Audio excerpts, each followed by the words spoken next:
আজকে আবার একটা অন্য রকম হাতের কাজের ভিডিও শেয়ার করব।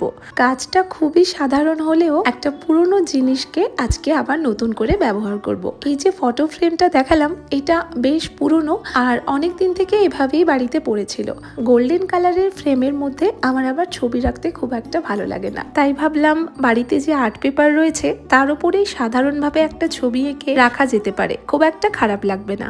দুটো মাটির কাপের ওপর কলকা ডিজাইনের ভিডিওটাতে যারা সুন্দর সুন্দর কমেন্ট করেছিলে, শর্মিষ্ঠা, স্বস্তিকা মণ্ডল, ঈশিতা বসাক, সংঘমিত্রা, সঙ্গীতা মণ্ডল, স্নেহা সর্দার, ঋত্বিকা বিশ্বাস, অনুশ্রী, নেহা, রাকেশ, সুতন্নি, রিম্পা, প্রীতি হালদার, রূপালী, সবাইকে অনেক অনেক ধন্যবাদ।